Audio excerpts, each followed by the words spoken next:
Thank you very much. Putting my drinking behind me.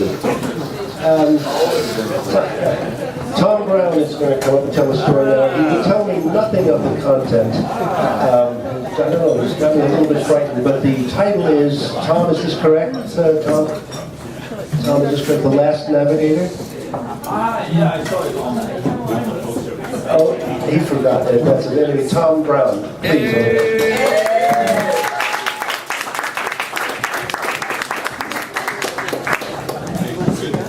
Charles a bit taller than me.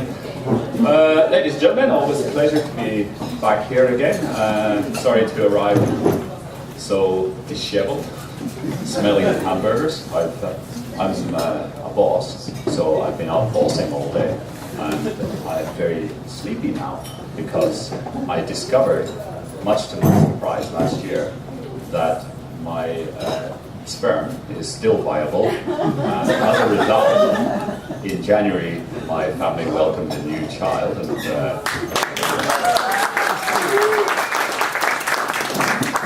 he's still at the sort of scrunch your face up, crying in the middle of the night stage, and that's what he was doing last night. So I'm very sleepy, and I'll apologize if I mess this up, but please bear with me. Anyway, tonight I was going to tell a story called The Last Navigator, which was a true story about some of the bosses that I worked for.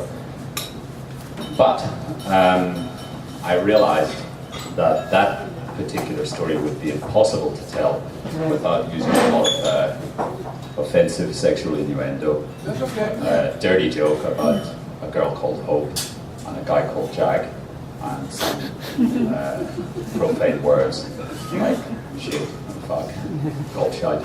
So I decided that perhaps the flame was a bit too refined, and maybe especially on a Sunday night, to do that kind of stuff. So if you'll forgive me, I have changed my mind. I'm going to tell a slightly different story. The story I'm going to do tonight is about how I, in fact, became a boss myself. It's an alternative story. It's called Of Becoming the Boss, and I am in fact a boss. So I hope that this story might be inspirational to some of you ordinary people.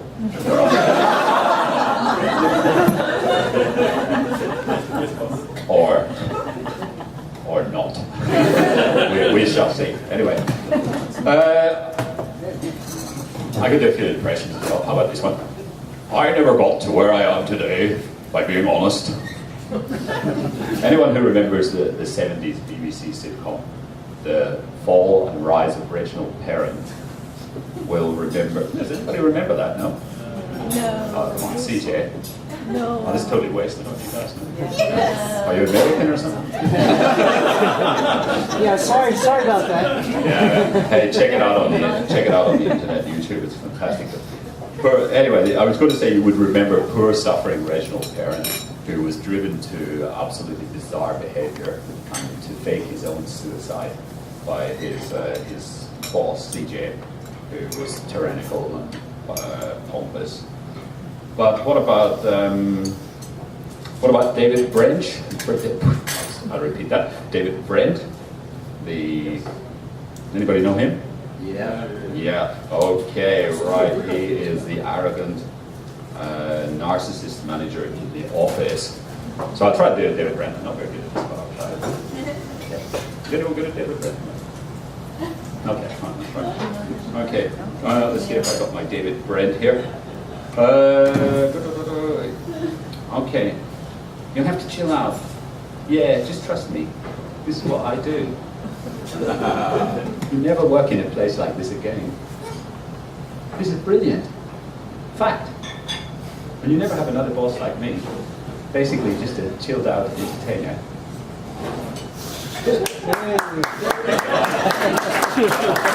I don't know if that worked or not. Or there's another one, you might know this guy, Montgomery Burns.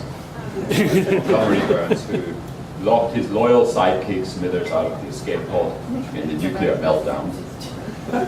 For love of God, Mr. Burns, there are 2 seats. Yes, I know. I like to put my feet up. So, the point is, the boss gets a bad rap in popular culture. They're greedy, grasping Scrooges, wringing the life out of their workers in order to earn another penny when they've got millions and millions stashed away in Swiss bank accounts. Bosses are scumbags, they're powermongers, spotlight-grabbing plagiarizers. They get all the credit, but avoid all the work. The normal rules don't apply. They give themselves massive pay rises, take time off whenever they want, spend the day playing golf, eating in flashy restaurants, stay at 5-star hotels, fly first class and drive Bentleys. What's not to like? It sounded really good to me. Much, much better than back-breaking manual labor in a hot summer sun. So, I determined to be a boss. Now, we all have bosses all of our lives, and starting off with our mothers. They are generally, at least in the case of the first child, totally untrained and often inept, and they have to just wing it, do the best they can. But in most cases, they do love us, and that is why that's why, I guess in most cases, that's why they take the job on. But as soon as they can, they pass this off to the teachers, who are our next bosses. And the teachers, they have a totally different agenda. They want to teach you something, whether you want to be taught or not. Some of them are benign, some of them are kind, and some of them, as I think you all know, are complete psychos. So, hold on, I lost my place now. I'm sleepy today. We don't need no education, I didn't get any. Well, hold on. Well, anyway, okay, I'm back on track again. So, don't think that all the little kids in your class were being prepared for great things, because we don't need that many bosses. Now, I grew up in Ireland, and I realized somewhat early on that we were not being trained to be bosses when all the students were sent out in a chain gang to dig up the school garden. For centuries, Irishmen have gone abroad to dig holes in the roads or lay railway tracks or become president of the USA. They were known as navigation engineers, which got shortened down to navvies. And it was clear that the school that I was attending was a navvy boot camp. We were being prepared for a life on the farm, digging holes in the road, or penal servitude. Well, none of that was all that appealing to me, so I determined to become a boss. Monopoly is a game where we all start off equal. And everybody gets $200 when they pass go. I think a better game would be if one of the players got $1,000 every time he passed go. And before the game started, he got to have a couple of hotels on the Primo land, own all the stations, and control the utilities. Because that's more what life is really like. The boss's kids, the ones that are born to be bosses, that is definitely the best way to get to be a boss. It's one giant leap from the cradle to the boardroom. But unfortunately, only a few of those who have ancestors who maybe served the king or killed the Indians could ever really get that route to the top. So it wasn't open to me, and I had to abandon that. The next option was to join the military, and they have lots of good opportunities for bosses. The money may not be as good, but even one step up on the R's is not a reason why ladder gives you ample opportunity to boss people around. Can I read you an extract from this little book? I don't know if you can see this. It's a manual for non-commissioned officers and privates of the infantry and the organized militia and volunteers of the United States, 1914. I found it in a flea market. It's absolutely brilliant. Now, it starts off on the first page, obedience. The very first paragraph in the Army regulations reads, all persons in the military service are required to obey strictly and to execute promptly the lawful orders of their superiors. Obey strictly and execute promptly the lawful orders of your superiors. It is enough to know that the person giving the orders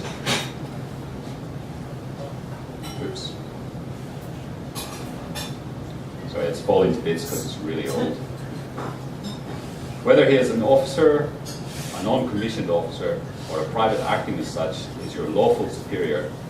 You may not like him, you may not respect him, but you must respect his position and authority and reflect honor and credit on yourself and your profession. What could be better for being a boss? The military sounded very, very promising. But on second thoughts, I didn't fancy the killing and the dying bit of it, and the tough physical exercise bit of it too. Politics, no interest. Becoming a member of the mafia, a bit like the military and really only open to Italians, tends to be dangerous by all I've seen on movies and TV. The religious training was too long, and I cannot live on faith alone. But on the upside, it may give you a lift into the boardroom in heaven when the time comes, assuming that you actually choose the right religion. Or there's the usual way. Start at the bottom, work your way up. The self-made person. This is naturally one of the hardest ways, as you run into the monopoly problem that I mentioned before. Generally, some sort of aptitudes required. You'll need to do a lot of overtime and ass-kicking and trampling on the ambitions of your colleagues or workmates. And added to this, it's a very slow process. So by the time you actually get to the top, it's time to die. And it's very unlikely that when you review your life, you will have achieved eudaimonia. I did give this method a go, and I have no idea why, but I just never got promoted. So that left only one other option open to me. Start your own business and appoint yourself as the boss. And this is what I would recommend to anybody. I'm not sure I would recommend it. It seemed very easy, but as I found out, like most of the things in life, it's not all that it's cracked up to be. It's pointless to be the boss of a dysfunctional company. So, in order to get your company to work, you have to work hard. Work not only on the working day, like all the workers, but all the hours that God gives. The spotlight shines brighter on failure than on success. Problems arrive. They have to have solutions, even if you would rather sit down on the sofa and watch TV or read a book. I did finally buy a sofa a couple of months ago, and I still haven't actually sat on it. And last but by no means least, the pots of gold. Where are they? I still don't have a Bentley. I don't stay in 5-star hotels. I don't have any money. All I got was a pot of bills, which I'm still trying to pay. Yeah, things always look a bit brighter from afar. But as they say, be careful what you hope for. Nowadays, I've kind of reneged on the boss thing. I'm back in the classroom, flipping the hamburgers, and my boss is taking over. She's my wife. I think I'm going to quit. And I was just wondering, does anybody know of a good job digging holes in the room? Thank you very much.